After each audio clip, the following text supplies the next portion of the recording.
Assalamualaikum. Saya Nur Adenin, NIM B119342, mahasiswi Fakultas Hukum Universitas Jambi. Di sini saya akan menjelaskan tentang sejarah hukum dagang. Dosen pengampu Ibu Herlina Manik, SH MKN. Selamat menyaksikan. Sejarah atau perkembangan hukum dagang.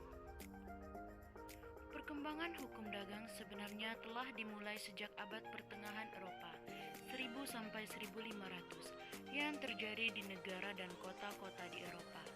Dan pada zaman itu di Italia dan Prancis Selatan telah lahir kota-kota sebagai pusat perdagangan, seperti Genoa, Florence, Venetia, Marseille, Barcelona, dan negara-negara lainnya.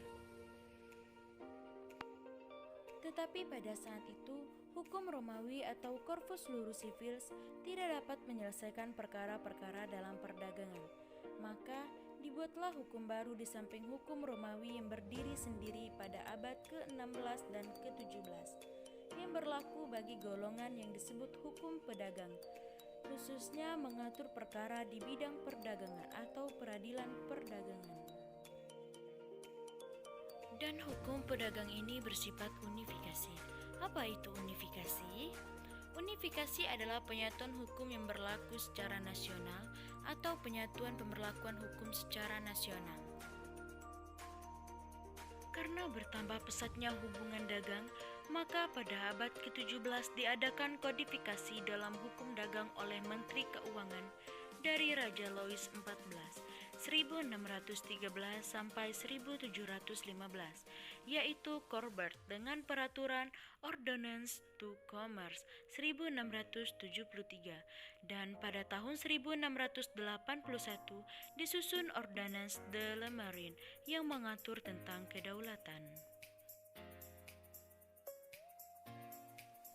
Dan pada tahun 1807, di Prancis dibuat hukum dagang tersendiri dari hukum sipil yang ada, yaitu Code de Commerce yang tersusun dari Ordonnance du Commerce 1673 dan Ordonnance de la Marine 1838.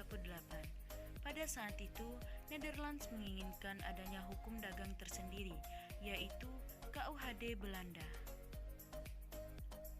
Pada tahun 1819 direncanakan dalam KUHD ini ada 3 kitab dan tidak mengenal peradilan khusus. Lalu pada tahun 1838 akhirnya disahkan KUHD Belanda berdasarkan azas konkordansi KUHD Belanda 1838 menjadi contoh bagi pembuatan KUHD di Indonesia pada tahun 1848. Dan pada akhir abad ke-19, Profesor Molengrove merancang Undang-Undang Kepailitan sebagai buku 3 di KUHD Netherlands, menjadi undang-undang yang berdiri sendiri. 1893 berlaku 1896. Dan sampai sekarang, KUHD Indonesia memiliki 2 kitab, yaitu tentang dagang umumnya dan tentang hak-hak dan kewajiban yang tertib dari pelayaran.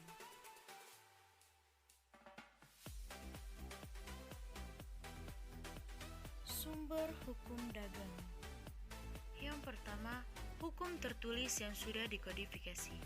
Hukum tertulis yang sudah dikodifikasi maksudnya yaitu hukum tata negara yang sudah dibukukan pada lembaran negara dan sudah diumumkan atau diundangkan. 2. Hukum tertulis yang belum dikodifikasi. Hukum tertulis yang belum dikodifikasi yaitu hukum tertulis yang tidak disusun secara sistematis, tidak lengkap, dan masih terpisah-pisah, sehingga masih memerlukan peraturan pelaksanaan dalam penerapannya.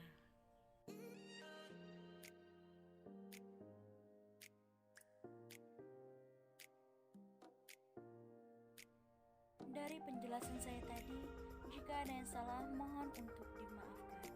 Wassalamualaikum.